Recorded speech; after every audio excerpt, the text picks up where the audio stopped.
Hi, Mary Baxter here to talk about the sixth chakra. The sixth chakra is on the surface of the body, located in the middle of the forehead. And it is also called the third eye. So we have our two eyes that are taking in the physical senses, the physical sense of vision. And so the third eye clearly is talking about some other type of vision. And this is intuitive vision. In the front, we're looking at the energy of taking in information, intuitive information, and then in the back, the energy is more about acting on our intuition. So the color of this chakra, the color that comes in is indigo. And remember, it was blue, carried by blue sapphire for the throat.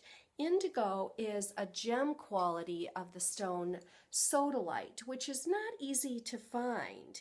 And I do have some lapis lazuli here. And you can see from some of these smaller, darker stones, they're really little, that we also have pure indigo. It's a gem quality, it's a deep, deep color, and it is present in stones like lapis lazuli, sodalite, amethyst, dark, transparent blue sapphire. So we can wear these stones and use elixirs of them to assist in opening the intuition. Now, physically, we would be looking at our head. So the eyes, the nose, the forehead, the brain, hair, the tissues, the skull, the glands. So we have the pituitary and the pineal gland are in this area of the sixth chakra. Developmentally, one way to look at it in terms of like spirituality and sacraments, ordination, when someone acknowledges their connection to spirit, is a third eye, sixth chakra concept. But what I also want to emphasize is these are, our more spiritual chakras, fifth, sixth, and seventh. And there can be this tendency to say, well, linearly, as a child, none of this is working. But that is not true at all. Children often have the greatest openness to intuition. And it can be systematically shut down by being taught that, oh, it's just your imagination, or that isn't real, or don't say that, or oh, isn't that cute? Something to inform the child that being open to that kind of experience, having an invisible friend, seeing your dead grandpa, that these are, don't talk about it, and that is learned. So clearly, the intuitive abilities are there even as very young children. So the spiritual aspects of ourselves do not develop later than the physical, although we might like to look at it that way. It's all coming together. Mentally, this is also where the brain is, where we think of our rational mind and our rational thought processes. And so the intuition is right there. And this gives us a message. How clear can you be? It's symbolic that the mind and the intuition work together. If the mind and the intuition are working together, amazing things are accomplished.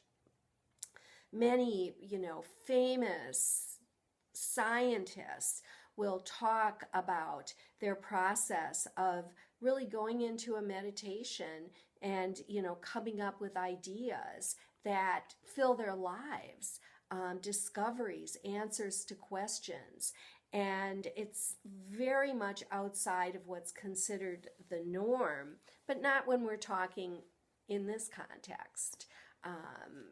where we are acknowledging that we are spiritual beings having a physical experience. It would make no sense at all if we didn't have some way of sensing our spirituality and our spiritual being.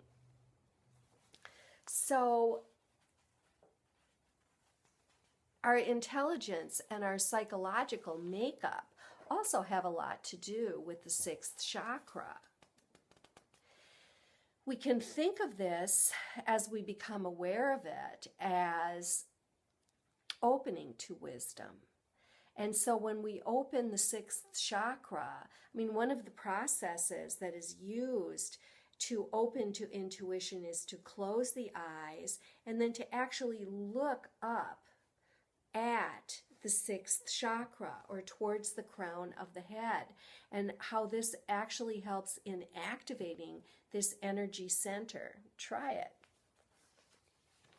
Another thing that happens with a strong intuition is the observer mind, the ability to step outside of the constant input and action from our physical environment and to observe what's going on. Who is that observer? We're very aware of having this because we'll get thoughts that are observer-like, and this is a wonderful place to hang out in our heads, is with our observer, because it assists us in being an intelligent, intuitive, responsive person rather than a scared, overwhelmed, and reactive person. Part of this ability to get into the observer mind and open the intuition involves being present. So more focus on living in the present moment and way less time worrying about what's happened in the past, or trying to, come up with ways to manipulate the future so it turns out the way you think you would like it to. So this moving into the observer is also a skill that can be developed once you become aware of it. This is the locus for consciousness, for being aware of consciousness and unconsciousness. We want to open to intuition in the positive. We don't want to welcome disinformation or unpleasant energies into our circle, into our energy field. Developing the intuition is a tremendous asset in handling change. First of all, you start to look at change as a positive thing. It's going to happen. So as changes are coming, you let your intuition interpret what's going on along with your mind. You make your rational mind and your intuition friends. One of my favorite ways of doing this is through using the pendulum. I think this is an extraordinary tool for introducing your intuitive mind to your rational mind.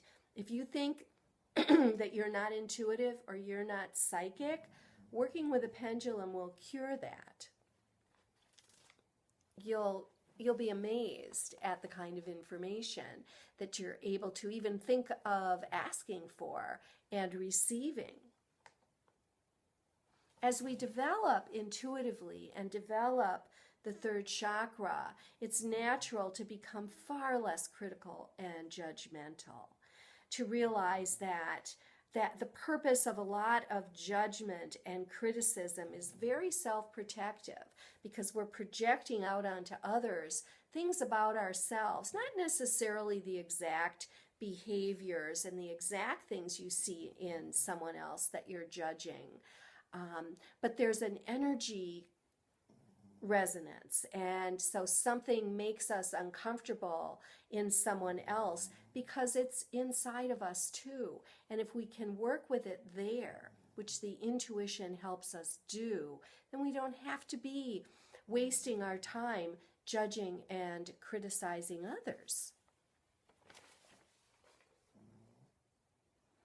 So a strong intuition is, to me, one of the greatest strengths that we can have. Developing my own intuition has just changed my life tremendously. I encourage you to meditate, to sit quietly, to do in your life the things that you dream about. Don't go, oh, that's only my imagination, or, well, that's just a fantasy, and then leave it behind, going on and living what could be a very disappointing, dry life. The imagination is a part of intuition. It's how intuition works. Those fantasies, those dreams that you had, maybe even as a child, and set aside because we've got to be more practical, get out there, make a living, raise our kids, this kind of thing. Intuition can make such a huge difference in all of that. Intuition tells us, find your dream and live it. And if you use your intuition, you can do this. And it is an amazing journey. So, develop the intuition. Use indigo ray. Learn to use a pendulum. And believe in your imagination. Until next time.